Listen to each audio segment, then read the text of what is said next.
Hello दोस्तों, राधे राधे। क्या आप जानते हैं देवी के 9 रूप केवल आध्यात्मिक प्रतीक नहीं हैं, बल्कि यह स्त्री के जीवन के विभिन्न पड़ाव हैं। आइए जानते हैं कैसे। देवी का प्रथम रूप है शैलपुत्री। माँ शैलपुत्री पर्वतराज हिमालय की पुत्री हैं, जो कि स्त्री के बचपन का प्रतीक है। जब बच्ची जन्म लेती है तो वह अपने पिता की पहचान और परिवार के गर्व से जुड़ी होती है। घर की नींव होती है और उसमें सीखने की अपार क्षमता होती है। देवी का दूसरा रूप है ब्रह्मचारिणी। यह रूप स्त्री के विद्यार्थी जीवन को दर्शाता है। जब एक कन्या शिक्षा या तप के लिए गुरुकुल में प्रवेश करती है, तब वह ब्रह्मचारिणी का रूप होती है। देवी का तीसरा रूप है माँ चंद्रघंटा। यह रूप स्त्री के जीवन के उस पड़ाव को दर्शाता है जब स्त्री शिक्षा में निपुण होकर दुनिया में हर चुनौतियों का सामना करती है। यह रूप उसके साहस और धैर्य का प्रतीक है। देवी का चौथा रूप है माँ कुष्मांडा। यह रूप स्त्री के सृजन करने की शक्ति को दर्शाता है। जैसे देवी ने ब्रह्मांड की रचना की, वैसे स्त्री एक नए जीवन को जन्म देने और परिवार को ढंग से बसाने की क्षमता रखती है।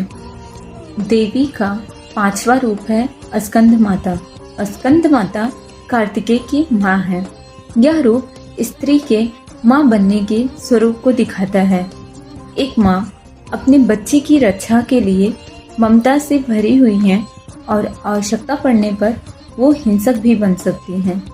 देवी का छठा रूप है माँ कात्यायनी का। यह रूप स्त्री के पारिवारिक और सामाजिक जिम्मेदारियों को दर्शाता है।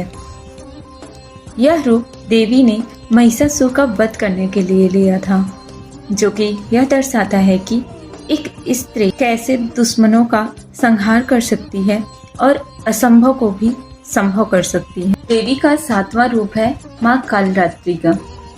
जब स्त्री के जीवन में कठिनाइयाँ या अंधेरा आता है, तब वह कालरात्रि बनती है। यह रूप उसकी निडरता का प्रतीक है, जो कि यह दिखाता है कि वह किसी भी मुसीबत को नष्ट कर सकती है। यह रूप बताता है कि स्त्री दुर्बल नहीं है, वह सर्वशक्तिमान है। देवी का आठवां रूप है महागौरी। जब एक स्त्री सारी लड़ाइयों और कठिनाइयों के बाद शांति और अनुभव की अवस्था में पहुंचती है, तो वो महागौरी का रूप होती है। यह रूप उसकी मानसिक शांति, पवित्रता और ज्ञान का प्रतीक है। देवी का 9वां और अंतिम रूप है माँ सिद्धिदात्री का।